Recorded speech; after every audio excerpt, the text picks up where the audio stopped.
Bab 1111, meraih ketenaran setelah pertempuran pertama mereka, 21. Tepat saat kakak senior Qian mengucapkan suku kata terakhir, pusaran kekuatan magis yang besar melayang di atas kepalanya. Bencana akan segera tiba. Tepat saat kakak senior Qian selesai melafalkan suku kata terakhir, cahaya perak langsung melewati bahunya dan menembus inti sihir tingkat tinggi di tongkatnya. Disertai suara retakan yang keras, inti sihir pada tongkat di tangan kakak senior Qian langsung hancur berkeping-keping. Inti sihir biru tua itu berubah menjadi kristal dalam sekejap. Di bawah cahaya api, ia berkedip dengan cahaya yang indah namun menyedihkan. Tongkat yang digunakan untuk merapal sihir hancur pada detik terakhir dan kekuatan sihirnya hilang kendali dalam sekejap. Pusaran di atas kepala kakak senior Qian tiba-tiba berkumpul dan menghantam kepalanya dengan kecepatan yang aneh. Reaksi ajaib. Ini adalah mimpi buruk semua magus. Semua orang tahu bahwa jika mantra terputus selama proses pembacaan, semua kekuatan magis dalam mantra akan kembali ke tubuh penggunanya. Namun, tindakan seperti ini akan mendatangkan malapetaka bagi penggunanya. Mantra yang diucapkan kakak senior Qian dikatakan sebagai mantra terkuat yang dimiliki Arkmagus Agung, dan waktu gangguan itu terjadi pada detik terakhir sebelum ia melepaskan sihirnya. Itu sama saja dengan menahan mantra lengkap. Tidak ada magus yang dapat menahan serangan sihir sekuat itu. Pusaran sihir mengalir ke seluruh tubuhnya dan warna merah tua yang aneh tiba-tiba muncul di wajah pucat pasi kakak senior Qian dengan urat-urat yang jelas. Kekuatan magis mengalir deras melalui 8 meridiannya dan kekuatan magis yang tak terkendali itu menghancurkannya menjadi bola pada detik berikutnya. Wah, dengan suara ledakan keras, kakak senior Qian meledak dalam sekejap. Darah segar bercampur tulang patah dan daging menyembur ke segala arah. Dalam sekejap, Arkmagus Agung kelas 2 menghilang tanpa jejak. Para ahli dari Istana Bintang rusak dan Pantom juga terlempar akibat dampaknya. Shen Yanxiao adalah orang yang paling dekat dengan kakak senior Qian. Ketika dia meledak, dia masih berada di udara dan tidak bisa menghindar. Dampak yang diterimanya puluhan kali lebih kuat daripada yang lain. Tubuh mungilnya terlempar puluhan meter jauhnya dalam sekejap sebelum menghantam dinding. Benturan keras itu menyebabkan mata Shen Yanxiao memutih. Penglihatannya gelap gulita dan pikirannya berdengung. Dia merasakan gelombang nyeri hebat di sekujur tubuhnya dan dadanya terasa seperti dipukul palu. Kakak, Lan Fengli segera berlari ke arah Shen Yanxiao. Dia memiliki fisik yang kuat seperti naga, jadi meskipun dampaknya kuat, itu tidak terlalu menyakitinya. Lan Fengli bergegas ke sisi Shen Yanxiao dan membantunya berdiri. Shen Yanxiao menggelengkan kepalanya dengan susah payah dan penglihatannya berangsur-angsur pulih. Ada sedikit darah di sudut mulutnya dan gendang telinganya pecah karena gelombang kejut. Darah segar terus mengalir dari telinganya. Aku baik-baik saja. Shen Yanxiao memaksakan diri untuk berbicara. Mantra dari seorang Arkmagus Agung memang kuat dan itu hanya terjadi setelah kakak senior Qian menyerap sebagian besar kekuatan sihirnya. Jika dia membiarkannya menyelesaikan mantranya, konsekuensinya tidak akan terbayangkan. Belum lagi dia, bahkan Yangxi dengan pertahanan tertinggi pun mungkin tidak dapat menahannya. Bab 1112, Persiapan, 1. Kakak senior Qian meninggal tanpa mayat yang utuh. Para ahli yang tersisa dari Istana Bintang rusak tidak sebanding dengan Pantom. Pembantaian terjadi dalam sekejap dan segera, mayat-mayat berserakan di tanah. Para anggota Pantom memenangkan kemenangan terakhir. Seperti yang dikatakan Shen Yanxiao, tidak ada seorang pun dari Istana Bintang rusak yang selamat. Perang pecah di Twilight City dan nama Pantom segera menyebar ke seluruh kota. Paviliun tempat mereka tinggal telah runtuh sehingga mereka tidak bisa lagi tinggal di sana. Setelah Shen Yanxiao menyelesaikan semuanya, dia memindahkan sementara orang-orang Sun Never Sets ke sebuah hotel di Twilight City. Selama periode ini, Luo Fan buru-buru meninggalkan Twilight City. Penatua Wen bersembunyi di dalam rumah besar, tidak berani melangkah keluar. Warga Twilight City memandang orang-orang Sun Never Sets dengan hormat. Di hotel, Shen Yanxiao dan Five Beasts kini tengah beristirahat untuk menyembuhkan luka dalam mereka. Dapat dikatakan bahwa mereka telah membayar harga yang murah untuk menyelesaikan krisis besar. Akan tetapi, tak seorang pun merasa tenang setelah krisis itu teratasi sementara. Kedatangan Istana Bintang rusak telah membunyikan bel alarm bagi Shen Yanxiao. Meskipun mereka telah menghindari krisis, mereka sangat menyadari bahwa dendam mereka dengan Istana Bintang rusak belum terselesaikan. Meskipun mereka telah membunuh semua ahli yang dikirim oleh Istana Bintang rusak, mereka tahu bahwa berita itu akan segera menyebar ke Istana Bintang Rusak. Pada saat itu, mereka mungkin harus menghadapi lebih banyak musuh. Sudah berbahaya bagi mereka untuk terus tinggal di Twilight City. Shen Yanxiao telah memutuskan untuk kembali ke Sun Never Sets dalam 2 hari. Dia hanya bisa bertarung melawan Istana Bintang Rusak di wilayahnya. Long Fei dan Long Shueyao datang mengunjungi Shen Yanxiao saat dia sedang memulihkan diri. Long Fei tidak banyak bertanya tentang Istana Bintang Rusak. Dia hanya mengingatkan Shen Yanxiao bahwa Istana Bintang Rusak itu kuat. Lebih dari 30 ahli kelas 2 yang mereka kirim telah gugur, jadi lebih banyak ahli akan dikirim untuk serangan berikutnya. Tidak ada yang tahu berapa banyak ahli yang ada di Istana Bintang Rusak. Shen Yanxiao beruntung bisa lolos dari malapetaka kali ini, tetapi tidak akan semudah itu di masa mendatang. 2 hari kemudian, tim dari Sun Never Sets memutuskan untuk kembali ke kota utama, tetapi Penatua Wen menghindari mereka. Hanya Duan Hen dan tim pengawal yang mengawal Shen Yanxiao keluar dari kota. Dalam perjalanan kembali ke kota, Vermilion Bird mulai menderita mabuk perjalanan lagi. Ketika mereka tiba, Shen Yanxiao telah menyiapkan ramuan untuk mencegah mabuk perjalanan, tetapi sekarang ramuan itu telah habis, Vermilion Bird hanya bisa muntah sepanjang perjalanan kembali. Shen Yanxiao mencoba membuatnya kembali ke tubuhnya, tetapi anak kecil yang sombong itu lebih baik mati daripada menyerah pada mabuk perjalanan. Banyak hal yang harus dimasukkan dalam agenda setelah kita kembali. Shen Yanxiao duduk di kereta dan menepuk punggung Vermilion Bird dengan satu tangan sambil melihat ke arah 5 binatang dan Lan Fengli yang berdesakan di keretanya.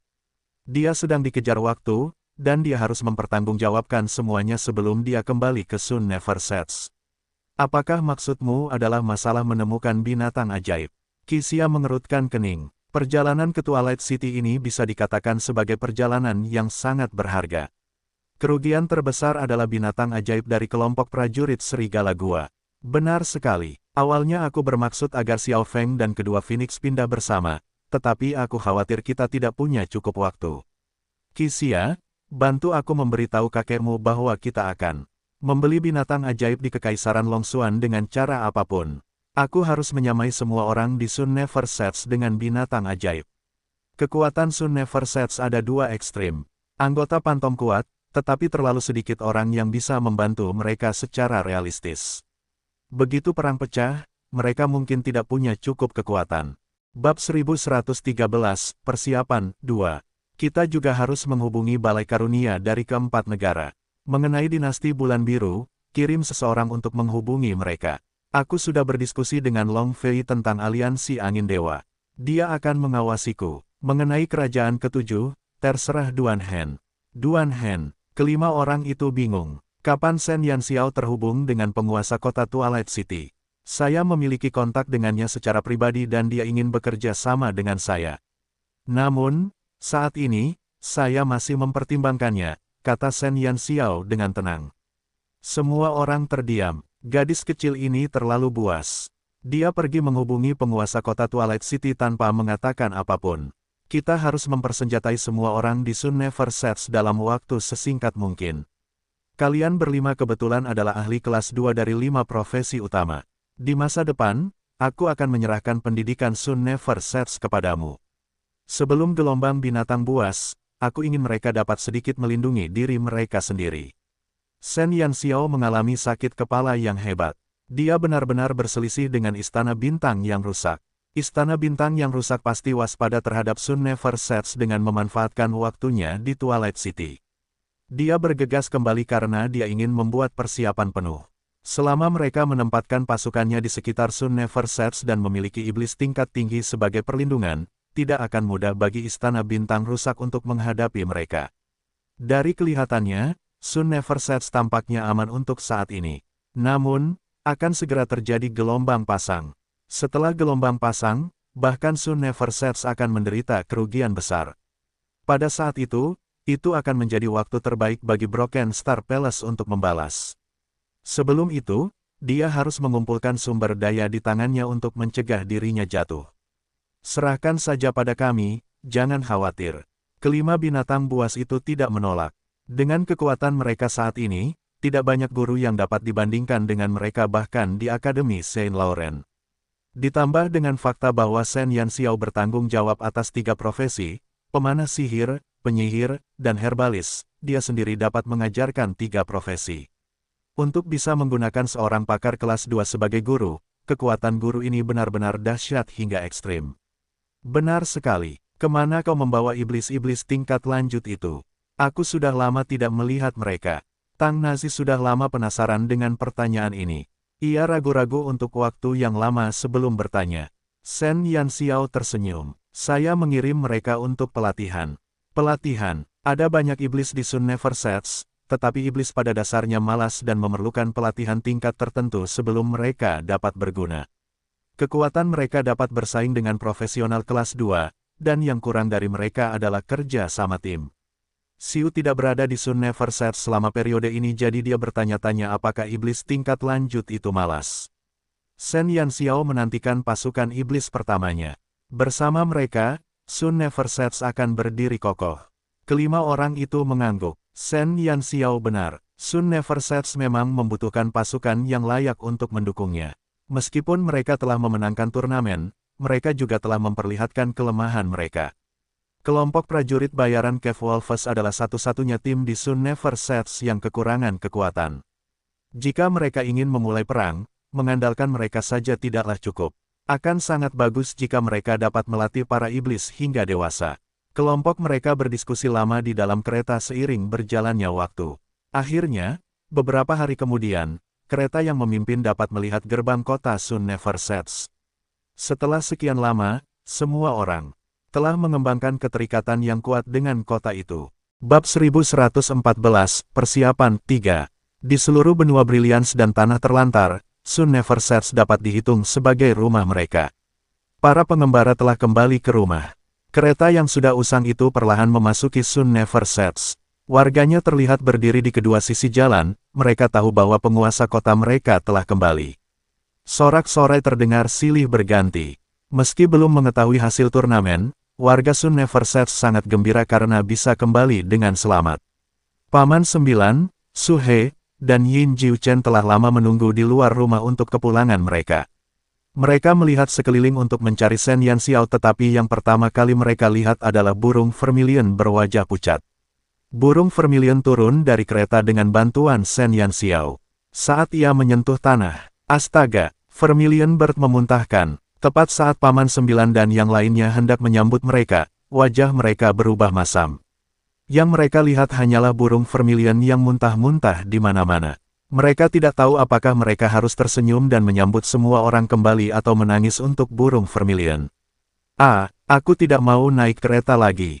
Setelah memuntahkan isi perutnya, Vermilion Bird hancur. Sepasang mata merah besar di wajahnya yang pucat dipenuhi air mata kesakitan dan penampilannya yang menyedihkan sangat menyayat hati. Shen Yanxiao menepuk punggungnya dan tersenyum. Kamu sudah mengatakannya berkali-kali. Meskipun dia berkata bahwa dia akan tetap keras kepala menolak untuk kembali ke tubuhnya pada perjalanan mereka berikutnya. Yan Yu berduka atas kematian Vermilion Bird. Meskipun dia seorang pendeta, dia hanya bisa memberikan berkat kepada manusia. Bagi binatang mistis seperti Vermilion Bird, berkatnya tidak efektif. Kali ini aku serius, Urk. Vermilion Bird menutupi dadanya dan hampir menangis. Tentu, kata Shen Yanxiao seolah-olah dia sedang membujuk seorang anak kecil. Burung Vermilion sangat kesakitan. Burung Phoenix kecil di kepalanya meniru postur Shen Yanxiao saat ia menggunakan sayap kecilnya untuk menepuk kepala burung Vermilion dengan serius. Naga mini tampak penasaran saat ia melebarkan matanya dan menatap burung vermilion yang muntah. Cu, burung Phoenix kecil tampak sedang menghibur burung vermilion. Guji, mini dragon tidak tahu apa yang sedang terjadi. Cu, apa? Percakapan misterius terjadi di antara kedua lelaki kecil itu. Tuan kota, Anda kembali. Paman 9 berdeham dan memimpin Su He dan Yin Jiuchen ke depan rombongan yang kembali. Kamu sudah kembali. Bagaimana keadaan di kota ini? Tanya Shen Yanxiao sambil tersenyum. Jejak keraguan muncul di wajah Paman 9. Ia menatap Shen Yanxiao dan berkata dengan suara lembut, beberapa hal telah terjadi. Tuan kota, silakan masuk ke dalam kompleks terlebih dahulu. Shen Yanxiao mengangguk. Melihat Paman 9, jelas bahwa sesuatu telah terjadi pada Sun Never Sets setelah dia pergi. Saudara Du, Bawa saudara-saudara kelompok prajurit bayaran Serigala Gua untuk beristirahat terlebih dahulu. Qi Xia, ikuti aku. Shen Yanxiao membuat pengaturan untuk bawahannya. Itu bukanlah perjalanan yang menyenangkan meskipun seluruh perjalanan dilakukan dengan kereta kuda. Kelompok prajurit bayaran Serigala Gua telah berkorban paling banyak untuk kemenangan mereka kali ini, dan Shen Yanxiao harus bergegas menyelamatkan mereka. Mereka berlima menggendong Vermilion Bird dan Lan Fengli yang lututnya terasa lemas, lalu memasuki mansion tuan kota bersama Shen Yanxiao. Shen Jiawei sudah menunggu di aula utama rumah besar itu. Begitu melihat Shen Yanxiao masuk, dia langsung berlutut dengan satu kaki. Bab 1115, Merampok Mayat. Jiawei, Shen Yanxiao mengerutkan kening dan memandang Shen Jiawei. Shen Jiawei menundukkan kepalanya dan berkata dengan suara pelan, Tuan Kota, saya salah. Tolong hukum saya. Shen Yanxiao tertegun sejenak sebelum duduk di kursi. Shen Jiawei telah tampil baik sejak ia memasuki Sun Never Sets, dan ia dapat melihat bahwa ia telah memulai lembaran baru. Mari kita bicara setelah kamu bangun. Shen Jiawei tidak berani bergerak dan bersikeras berlutut. Tuan Kota, izinkan saya menyelesaikannya. Shen Yanxiao menghela nafas. Katakan saja, beberapa hari setelah penguasa kota meninggalkan Sun Never Sets, kuburan saudara perempuan saya digali dan mayatnya menghilang, kata Shen Jiawei. Apa? Shen Yanxiao menatap Shen Jiawei dengan heran. Siapa yang melakukannya? Shen Yanxiao yakin bahwa Shen Jiawei sudah meninggal saat itu. Untuk mencegah Shen Jiawei mengalami gejala khusus akibat perubahannya, dia bahkan meminta Yan Yu untuk memeriksanya secara khusus, dan pada akhirnya dia menyimpulkan bahwa tidak ada yang salah dengannya. Setelah menyelesaikan semuanya, dia memerintahkan seseorang untuk menguburnya. Aku tidak tahu, aku pergi untuk memberi penghormatan kepada adikku belum lama ini dan menemukannya. Suara Shen Jiawei sangat pelan. Dia tahu bahwa Shen Jiawei telah melakukan segala macam kejahatan sehingga kematian yang damai tidak mungkin terjadi. Namun, dia sudah meninggal dan, situasi seperti itu telah terjadi. Sejujurnya, Shen Yanxiao menyipitkan matanya. Tanpa sadar, dia memikirkan sekelompok orang yang telah merestrukturisasi tubuh Shen Jiawei dan Shen Jiawei. Selain mereka, tidak ada tersangka lain. Namun, Shen Jiawei sudah meninggal. Mengapa mereka bersusah payah membawa jasadnya kembali? Bagaimana dengan mayat orang lainnya? Shen Yanxiao bertanya kepada pria yang berhubungan dengan Shen Jiawei. Paman Sembilan berkata, sisa-sisa jasad pria itu masih ada di sana. Tidak ada jejak yang menunjukkan bahwa jasadnya pernah disentuh. Shen Yanxiao mengerutkan kening. Alih-alih membawa kembali mayat bawahan mereka, pihak lain baru saja membawa Shen Jiawei pergi. Tidak peduli bagaimana dia memikirkannya, itu aneh. Jiawei, tahukah kau Shen Jiawei dari ras mana? Di antara 8 ras utama, hanya ras undet yang memiliki kemampuan untuk bangkit dari kematian. Namun, ketika Shen Jiawei meninggal, luka-lukanya tidak berbeda dengan orang biasa. Shen Jiawei sendiri telah menyatu dengan karakteristik ras undet dan ketika ia terluka, tidak ada sedikit pun darah yang mengalir keluar dari lukanya. Namun, situasi seperti itu tidak terjadi pada Shen Jiawei. Aku tidak tahu, kakak tidak mengatakan apapun setelah kita bertemu. Shen Jiawei menggelengkan kepalanya. Shen Yanxiao tidak dapat memperoleh petunjuk apapun mengenai masalah ini dan insiden ini di luar dugaannya. Ini tidak ada hubungannya denganmu. Bangunlah. Shen Yanxiao bukanlah seseorang yang tidak bisa membedakan yang benar dari yang salah. Shen Jiawei sedang mencari kematiannya sendiri, tetapi Shen Jiawei telah membuka lembaran baru. Shen Jiawei ragu-ragu sejenak sebelum berdiri, tetapi dia masih tampak bersalah. Kalau saja sejak awal dia menyadari ada yang tidak beres pada Shen Jiawei dan terus-menerus membujuknya, mungkin semuanya tidak akan berakhir seperti ini. Paman Sembilan, apakah kamu membawa seseorang untuk memeriksa makam Shen Jiawei? Shen Yanxiao hanya bisa mencari petunjuk dari tempat lain. Ya, makam itu hancur total. Mayat Shen Jiawei dibawa pergi bersama peti matinya. Orang-orang itu pasti sangat berhati-hati. Mereka tidak meninggalkan jejak kaki di dekat makam, kata Paman Sembilan.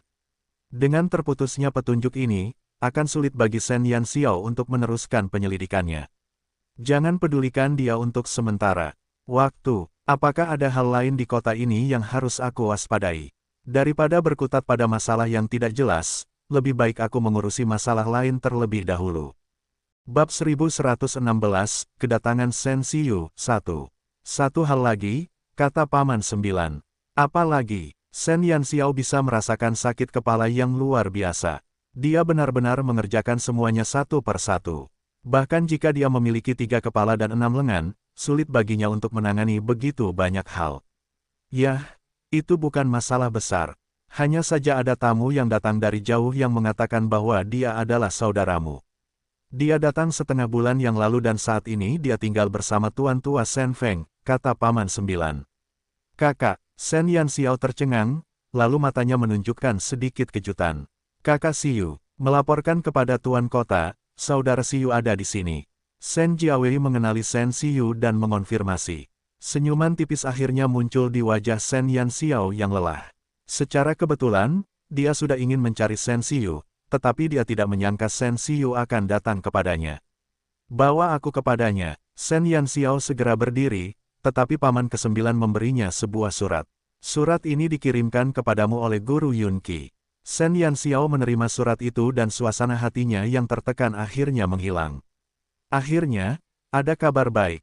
Sebelum meninggalkan Sun Never Sets, dia telah mengirim surat kepada Yunqi untuk menanyakan kepadanya bagaimana cara memutus pasokan sihir untuk Pantombis.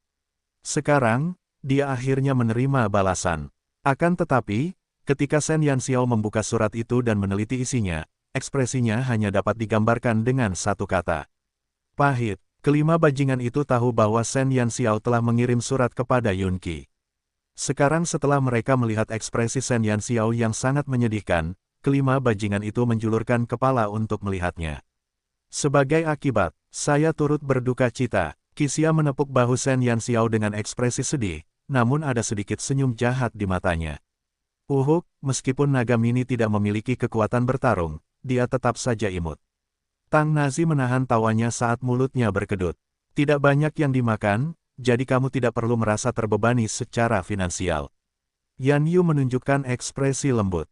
Ini juga tidak berat. Kamu akan terlihat cukup bergaya jika meletakkannya di bahumu.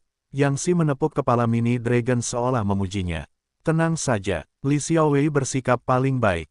Shen Yanxiao memasang ekspresi muram di wajahnya saat melihat 5 binatang bersukacita atas kemalangannya. Dia kemudian berkata dengan nada muram, Qixia, aku serahkan perhitungannya padamu untuk saat ini. Nazi dan Xiaowei, atur ulang pengaturan untuk para penjaga di kota. Kamu dan Paman Sembilan akan pergi dan menghitung cadangan gandum untuk Ah Yu dan melaporkannya kepadaku. Yang Si, bengkel penempaan telah selesai. Kapan kamu akan memberiku sejumlah senjata? Senyum di wajah 5 binatang memudar saat Shen Yanxiao menyebutkan tugas mereka satu demi satu. Xiao, kau tidak bisa. Tang Nazi ingin menangis. Keduanya telah bekerja keras tetapi mengapa kelompok prajurit Serigala Gua dapat beristirahat pagi-pagi sekali, tetapi mereka harus diberi tugas tanpa istirahat. Mereka juga telah berada di jalan yang bergelombang selama beberapa hari. Beri mereka waktu untuk memulihkan diri dan jangan bersikap begitu buas. Xiao, tidakkah menurutmu sebaiknya kita istirahat dulu? Untuk pertama kalinya, Yang Si merasa mulutnya begitu murahan. Selesaikan apa yang harus kau lakukan terlebih dahulu. Kalau tidak, jangan pernah berpikir untuk beristirahat. Shen Yanxiao berubah menjadi pemilik budak yang buas saat ia mencambuk binatang buasnya. Karena mereka berani menertawakannya, ia ingin melihat apakah mereka masih punya kekuatan untuk menertawakan kemalangannya setelah mereka menyelesaikan semua tugas mereka. Tanpa memberi waktu kepada 5 binatang untuk protes, Shen Yanxiao menepuk pantatnya dan bergegas menuju kediaman Shen Feng bersama Vermilion Bird dan Lan Fengli. Adapun surat yang menyebabkan malapetaka mereka, Shen Yanxiao telah menyimpannya di dadanya. Bab 1117, Kedatangan Shen Xiyu, 2. Yunqi memang memberitahu Shen Yanxiao cara memutus pasokan sihir untuk binatang hantu, tetapi masalahnya adalah untuk memutus pasokan sihir, persyaratan paling mendasar adalah mantra pembatasan sihir yang diperoleh Shen Yanxiao setelah ia menjadi seorang summoner. Keterampilan ini adalah keterampilan paling mendasar bagi seorang warlock setelah mereka menjadi seorang summoner, tetapi saat ini, itu adalah masalah yang membuat Shen Yanxiao muntah darah. Dia sekarang bukan seorang summoner. Dia adalah penyihir tingkat lanjut. Siapa yang bisa memberitahunya bagaimana seorang penyihir tingkat lanjut bisa menggunakan skill summoner? Shen Yanxiao merasa tertekan. Tanpa mantra pembatasan sihir, dia tidak bisa memasukkan naga mini kembali ke dunianya.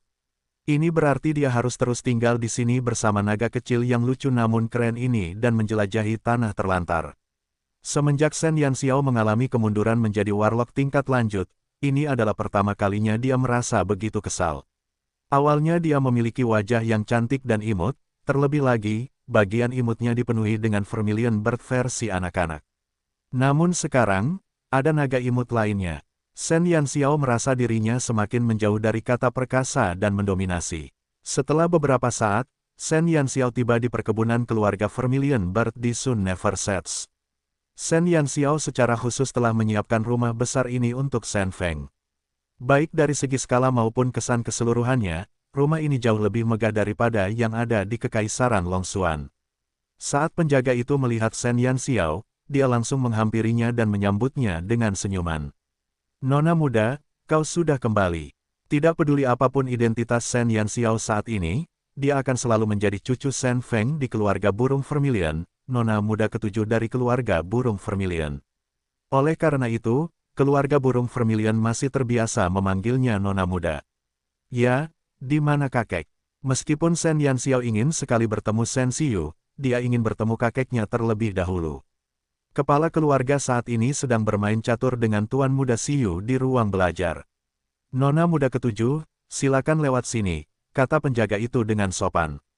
Shen Yanxiao mengangguk dan berjalan masuk bersama Vermilion Bird dan Lan Fengli. Kedua penjaga di gerbang memandang punggung Shen Yanxiao dengan rasa hormat dan kagum. Siapa yang menyangka bahwa nona muda ketujuh, yang merupakan anggota keluarga burung vermilion yang paling tidak dihormati setahun yang lalu, akan mencapai ketinggian yang tidak dapat diimpikan oleh anggota lain. Terlebih lagi, Shen Yanxiao baru berusia 14 tahun. Hampir semua orang di keluarga burung vermilion tahu bahwa Shen Yanxiao akan menjadi kepala keluarga berikutnya. Mereka yang sebelumnya mengkritiknya kini berpikir untuk memujanya setelah menyaksikan prestasinya tahun lalu. Shen Yanxiao masuk ke dalam rumah keluarga burung vermilion. Setelah Shen Feng dan yang lainnya pindah, Shen Yanxiao merekrut beberapa pelayan yang pintar untuk mereka. Lagi pula, hanya ada 5 penjaga dan Shen Qiu, sang tabib, yang tersisa di rumah keluarga burung vermilion. Para pelayan di sepanjang jalan menyambut Shen Yanxiao satu persatu. Shen Yanxiao melaju bagai angin kencang dan tiba di luar ruang belajar Shen Feng dalam sekejap mata. Sebelum mengetuk pintu, Shen Yanxiao ragu sejenak. Ia melihat pakaian yang dikenakannya. Karena terburu-buru, ia tidak sempat menyegarkan diri dan berganti pakaian setelah memasuki Sun Never Sets. Ia masih mengenakan pakaian kasual yang dikenakannya saat kembali. Meskipun ia tidak keberatan, ia takut Shen Feng akan khawatir begitu melihat penampilannya yang lelah bepergian. Shen Yanxiao merapikan dirinya dan mengetuk pintu. Kakek, ini aku, kata Shen Yanxiao. Sesaat kemudian terdengar suara dari ruang belajar dan pintu terbuka. Shen Xiu berpakaian putih tiba-tiba muncul di hadapan Shen Yanxiao. Bab 1118, Kedatangan Shen Xiu, 3. Wajah lembut itu masih terkenang indah di ingatannya, dan senyumnya bagai angin sepoi-sepoi yang meniup semua masalahnya. Kakak Xiu. Shen Yanxiao menatap Shen Xiu yang sudah lama tidak dilihatnya, dan tersenyum dari lubuk hatinya. Kamu sudah tumbuh lebih tinggi. Shen Xiu mengulurkan tangannya sambil tersenyum dan menepuk kepala Shen Yanxiao. Sudah setengah tahun sejak mereka berpisah di Akademi Saint Laurent. Meskipun gadis kecil di depannya belum mencapai usia dewasa, dia sudah menunjukkan penampilan yang lembut seperti seorang wanita muda. Namun, di balik penampilannya yang cantik, ada juga ketegasan dan kebijaksanaan yang tidak sesuai dengan usianya. Aku tidak bisa menjadi anak kecil terlalu lama, kata Shen Yanxiao sambil tersenyum. Meskipun dia tahu bahwa Shen Xiu tidak memiliki hubungan darah dengannya, dia tetap merasa bahwa pria di depannya ini adalah kakak laki-lakinya. Ikatan yang mereka miliki di antara mereka seolah-olah mereka adalah saudara kandung sejati. Tidak peduli berapapun usiamu, kamu tetap anak-anak bagiku. Kedua bersaudara itu berdiri di pintu dan mengobrol. Lan Fengli berdiri di belakang Shen Yanxiao dan memperhatikan keintiman antara Shen Xiu dan Shen Yanxiao. Ada sedikit kesepian di matanya. Shen Xiu memperhatikan Lan Fengli. Tatapan matanya yang lembut menyapu ke arahnya dan dia tersenyum. Ini adikmu. Shen Yanxiao mengangkat alisnya dan melangkah ke samping. Dia menarik Lan Fengli yang kesepian ke dalam pelukannya dan berkata dengan bangga, "Iya. Dia adalah adik laki-laki terbaik yang pernah kuharapkan." Tubuh Lan Fengli bergetar, wajahnya memerah, jantungnya berdetak kencang mendengar kata-kata Shen Yanxiao. Shen Xiu terkekeh dan tidak mengatakan apa-apa lagi. "Sepertinya kalian berdua asyik mengobrol tanpa aku. Apa kalian sudah lupa dengan lelaki tua ini?" Di ruang belajar, suara Shen Feng yang pura-pura tegas terdengar. Shen Yanxiao dan Shen Xiu saling memandang dan menjulurkan lidah sebelum memasuki ruang belajar bersama. Shen Feng menatap Shen Yanxiao yang sudah tidak ditemuinya selama lebih dari setengah bulan, matanya yang tua dengan cepat mengamatinya dari atas ke bawah. "Berat badanmu turun. Apa kamu tidak makan dengan baik di Twilight City?" Shen Feng menatap Shen Yanxiao dengan sedih. Dia bangga dengan prestasinya sebagai kepala keluarga muda keluarga burung Vermilion, tetapi sebagai seorang kakek, dia merasa sakit hati atas kerja keras Shen Yanxiao yang terus-menerus. Usianya baru 14 tahun, tetapi ia bertingkah seperti wanita tua yang mengkhawatirkan negara dan rakyatnya sepanjang hari. Bagaimana ia bisa memiliki masa depan yang baik? Anak-anak seusianya masih berada di sekitar orang tua mereka, tetapi Shen Yanxiao telah lama meninggalkan ketidakdewasaannya sebagai seorang anak kecil dan memasuki berbagai perjuangan orang dewasa di benua cemerlang. Setiap kali memikirkan hal itu, Shen Feng merasa sakit hati. "Kakek, aku baik-baik saja. Bagaimana bisa aku kurus? Ini yang disebut langsing. Kurasa aku terlihat cukup cantik sekarang." Shen Yanxiao tidak ingin Shen Feng mengkhawatirkannya. Dia mencoba meredakan suasana hatinya yang berat dengan bercanda. Wajah Shen Feng menegang. "Aishi, kau bertingkah seperti gadis yang mencintai kecantikannya. Jangan gunakan kesombonganmu untuk membodohi kakekmu. Beritahu paman kelimamu untuk menyiapkan beberapa suplemen lezat untukmu nanti." Anaknya kesakitan, dan putra serta menantunya telah meninggal lebih awal. Sebagai seorang kakek, ia tidak bisa membiarkan cucunya terlalu menderita. "Aku akan mendengarkan pengaturan kakek." Tidak peduli seberapa kuat Shen Yanxiao di luar, dia masih ingin merasakan kehangatan keluarga ketika dia bersama Shen Feng. "Saudara Xiu datang ke sini setengah bulan yang lalu. Saya yakin Anda pasti sudah sering mendengar dia mengkritik saya," kata Shen Yanxiao dengan nada bercanda. Shen Xiu terkekeh dan berkata, "Apa kamu yakin? Aku baru saja mendengar banyak kata-kata bagus." Ekspresi Shen Feng juga menjadi rileks. Dia menatap Shen Yanxiao dan berkata, "Kakakmu Xiu datang ke sini untuk membawa keberadaan paman ketigamu." Bab 1119, Kedatangan Shen Xiu, 4. Paman ketiga. Pikiran Shen Yanxiao langsung kosong. Dia berusaha keras mengingat paman ketiga yang telah dia masukkan ke dalam ingatannya.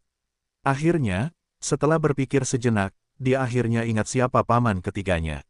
Shen Jing. Dia adalah saudara laki-laki ketiga dari ayahnya, dan putra ketiga dari kakeknya. Dia dikenal sebagai playboy nomor satu di seluruh kekaisaran Longxuan. Shen Yanxiao tersipu malu, bukan karena ingatannya buruk, tetapi dia hanya bertemu Shen Jing 2 kali setelah bereinkarnasi. Pertama kali saat sidang gabungan Tree Hall, dan kedua kalinya saat dia menandatangani kontrak dengan Vermilion Bird dan kembali ke rumah. Sejak saat itu, dia pergi ke Akademi Saint Laurent dan jarang bertemu Shen Jing. Ditambah lagi dengan fakta bahwa mereka tidak dekat satu sama lain, dia secara tidak sadar mengabaikan pamannya yang tidak begitu dikenal ini. Sebenarnya, bukan hanya Shen Yanxiao yang mengabaikan Shen Jing.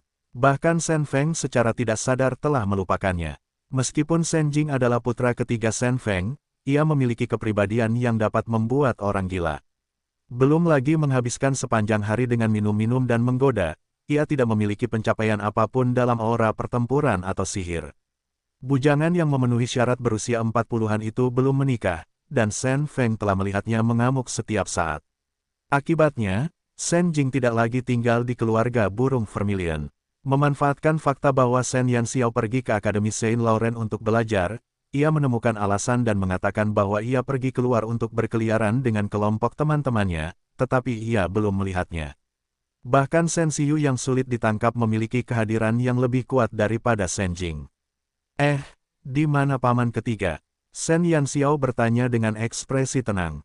Dia sama sekali tidak terlihat seperti baru saja mengingat orang ini. Shen Xiu berkata, "Paman ketigamu saat ini berada di benua Dewa Bulan." "Benua Dewa Bulan? Kemana paman ketiga pergi?" Shen Yanxiao tercengang. Benua Dewa Bulan adalah tempat para elf berkumpul dan jarang sekali manusia muncul di sana. Selain beberapa pedagang, hanya beberapa pemburu bayaran yang berani berkeliaran di benua Dewa Bulan. Saya baru saja menerima beritanya belum lama ini. Paman ketiga dan teman-temannya telah mendirikan karavan dagang yang khusus memperdagangkan benua cahaya dan benua Dewa Bulan, kata Shen Xiu. Shen Yanxiao sekarang benar-benar memuja paman ketiganya. Dia memang berbakat karena pergi ke benua Dewa Bulan untuk berbisnis. Bahkan keluarga Qilin tidak pernah melakukan hal yang begitu berani. Namun, ini juga menjelaskan mengapa Shen Jing tidak muncul saat keluarga burung Vermilion dalam bahaya. Pewaris generasi kedua ini masih jauh di benua Dewa Bulan, sama sekali tidak menyadari bahaya yang tengah dihadapi rumahnya. Paman ketiga, sungguh berbakat. Shen Yanxiao akhirnya berhasil mengucapkan kalimat itu setelah waktu yang lama. Shen Feng mendengus dingin dan berkata, alih-alih berjalan di jalan yang benar, dia bersikeras melakukan beberapa hal yang tidak dapat dipahami. Shen Feng tampak tidak puas di permukaan, tetapi setelah menerima berita tentang Shen Jing, dia menjadi tenang. Keluarga burung Vermilion sedang dalam masalah, dan betapapun malasnya Shen Jing, dia tetaplah putranya. Meskipun dia tidak memiliki kemampuan hebat, dia tetap dianggap berbakti. Sejak Shen Feng datang ke Sun Never Sets, dia mengkhawatirkan keselamatan Shen Jing. Namun, dia tidak menyebutkannya karena Shen Yanxiao terlalu sibuk dan dia tidak sanggup menambah beban di pundak cucunya. Asalkan putranya aman dan sehat, Shen Feng akan merasa tenang. Paman ketiga cukup berbakat. Rute perdagangan antara benua Dewa Bulan dan benua Cemerlang tidaklah semudah itu. Shen Yanxiao memiliki sedikit pemahaman tentang situasi tersebut dan tahu bahwa paman ketiganya yang tampaknya ceroboh pasti memiliki sejumlah modal yang kuat di balik usahanya. Bab 1120, Kedatangan Shen Xiu, 5. Shen Feng memasang wajah masam dan berpura-pura bersikap mendalam. Haruskah aku mengirim surat kepada paman ketiga? Katakan padanya bahwa kamu telah tiba di Sun Never Sets.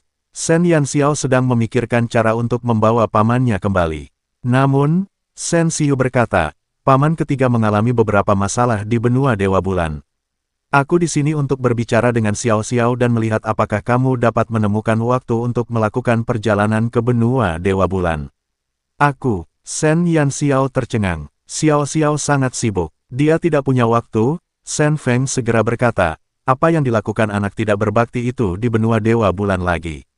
Itu bukan masalah besar. Shen Xiu tersenyum dan tidak mengatakan apapun lagi. Mereka berdua mengobrol dengan Shen Feng sejenak sebelum mereka pergi. Shen Xiu menghentikan Shen Yanxiao setelah dia meninggalkan ruang belajar. Xiao Xiao, ikut aku. Ada sesuatu yang ingin kukatakan padamu. Baiklah, Xiao Feng, kamu dan Vermilion Bird kembali dan beristirahat dulu. Aku akan kembali nanti. Setelah dia melemparkan mini dragon di bahunya ke Vermilion Bird, dia mengikuti Shen Xiu ke kamarnya. Kamar Shen Xiu baru saja dipersiapkan oleh Shen Ling. Ada beberapa ornamen di dalam kamar, tetapi terlihat bersih dan elegan. Mirip dengan kamar Shen Xiu di perumahan keluarga burung Vermilion di ibu kota. Kakak Xiu, apakah kamu terbiasa tinggal di sini? Shen Yanxiao duduk di bangku, tetapi pikirannya melayang kemana-mana. Dia selalu ingin bertanya kepada Shen Xiu tentang kepergiannya ketika dia masih muda, tetapi sekarang setelah dia melihatnya, dia tidak tahu bagaimana cara bertanya. Shen Xiu tersenyum dan berkata, semuanya berjalan dengan baik. Baguslah. Shen Yanxiao mengambil teko dan menuangkan secangkir teh untuk dirinya dan Shen Xiu.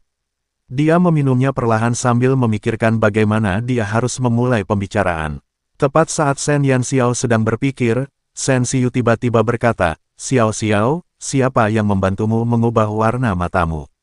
Puff. Shen Yanxiao memuntahkan seteguk teh dan menatap Shen Xiu dengan heran. Shen Xiu tersenyum dan menyerahkan sapu tangan padanya. Shen Yanxiao mengambil sapu tangan dengan kaget dan menyekat teh dari mulutnya. Kakak Xiu, apa yang kamu bicarakan?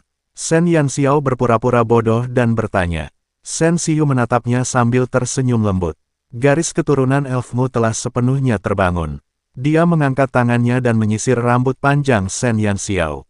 Warna rambutmu harus perak, matamu harus hijau, dan telingamu harus runcing.